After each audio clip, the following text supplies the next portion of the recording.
Okay, hello group. How you doing today? Good. All right. Very good. Well, you've been in orientation here in the operating room long enough to have the basics down for the procedures. And so today we're going to have a different kind of session. In today's session, we're going to be talking about something to help with decision making that also enhances critical thinking, and that's the use of algorithms. Are you all familiar with algorithms? Yes. Yes, you are? Okay. And I'm going to talk about computer algorithms, as you know, Right. because that's what most people are talking about. We're talking about or basic algorithms or simple algorithms, they can be called. I've given you some handouts, and you can see that the expected outcomes and some algorithms that we're going to be going over are on the handouts. The outcomes that I want you to have are to be able to verbalize understanding of the use of and advantages of utilizing algorithms in patient care practices, particularly. I want you to be able to identify situations that are appropriate for the use of algorithms, because many are not, and demonstrate the use of algorithms in determining the next step with complex medical procedures. And the way that's going to work is I'm going to give you an algorithm for a complex medical procedure, and what you're going to do, I'm going to give you some scenarios, and you're going to use the algorithm to give me the next step. So, excited about that? Oh yeah. I bet.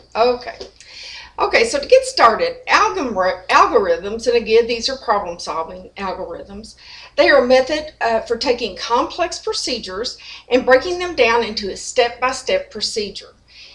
They're often used when the processes can be broken down into yes, no, or either or type of decisions and responses.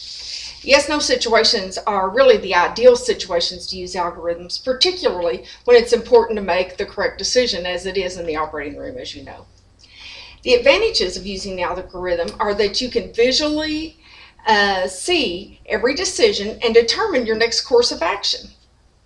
They can also be used by persons who are novices or have little knowledge about what the algorithm's talking about. And it can save much time in trying to remember complex scenarios and situations. Some of the disadvantages of algorithms, of course, are disadvantages too. It takes a long time to develop one. But I do want you all, as we work through these, to be thinking of ways that you can develop algorithms in your everyday practice. While many are published, it's often helpful to develop your own for remembering tasks that you have problems solving on the fly.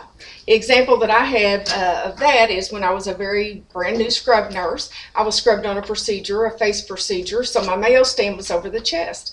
The patient had a respiratory arrest and ultimate cardiac arrest, and the surgeon kept saying, "Move that Mayo, move that Mayo," and I was froze and just couldn't do anything. So he eventually had to push me out of the way and move the Mayo.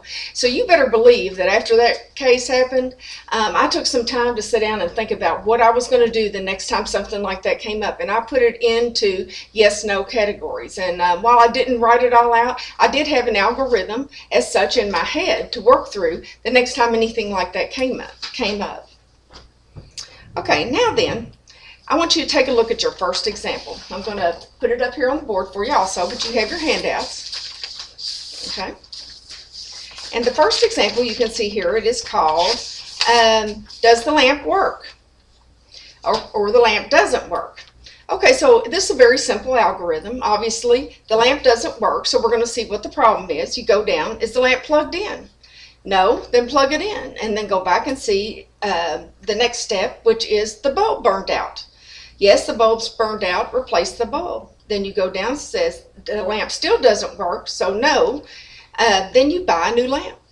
And that's a very easy algorithm for everybody to get through and to understand, and seems a little silly to put on paper, but it does help understand algorithms. However, when you really think about it, I think about all the things I have sitting around my house that don't work, that I just don't take the time to think through what the issues could be, or just get rid of them. They're not going to be magically fixed. So, any questions about algorithms with that?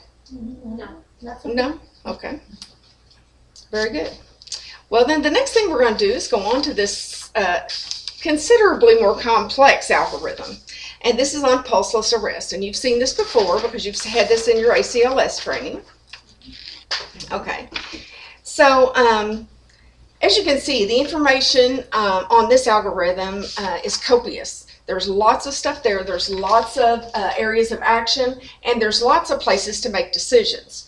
Okay, so what I'm going to get you all to do, because you're already familiar with this material, I'm going to give you 5 to 10 minutes to look over this algorithm and then come back, and I'm going to give you some case scenarios. And we're going to see how you do with utilizing the algorithm to solve the problems for the scenarios we come up with. Okay. Any questions before we do that? No. Okay, very good.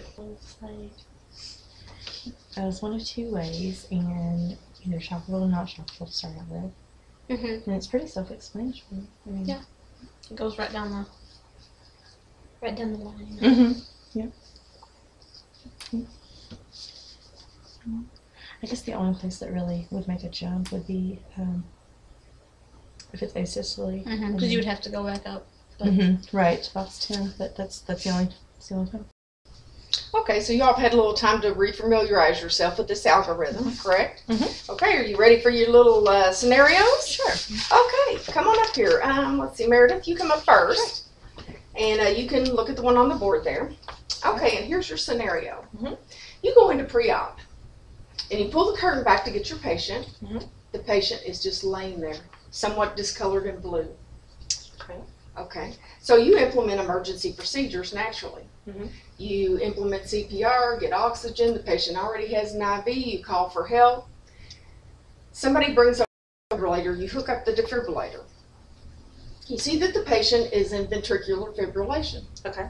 Okay, so you're going to give that patient a shock, correct? Okay, what's the next thing you're going to do after you've done that? We're going to resume CPR immediately and give 5 cycles of CPR. Very good. Okay, very good.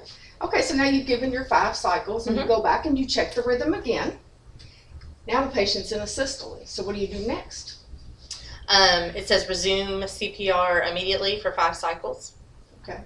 And is that on the, do you follow the algorithm down for that, or how does that work? Yes, you go over for asystole and go down from box 9 to box 10. Excellent. So you go where it says over to the other side of the algorithm. Very good. Okay, very good. Okay. Any questions? Nope. All right, very good. You can have a seat. Great. For our next scenario, let's see, Lexi, you want to come on up? Sure. Okay, and you can use the scenario. I see you've made some notes there. That's very good. Okay, you're in the middle of an operation. Okay. You look up because the anesthesiologist stands up and says, "Oh my gosh," and the patient is flatlined.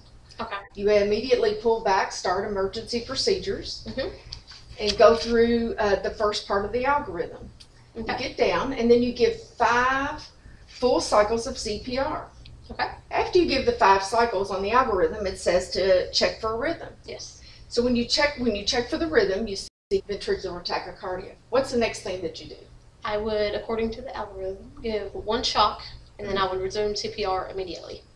Very good. So you go back over to the other side Yes. of the algorithm. Okay. Well, you all are having no trouble with this at all. Very good, Lexi. Thank you. Very much. And so, participating today, you've been good students, and let me know if I can help you with algorithms anytime in the future, okay? Okay, thanks. Excellent.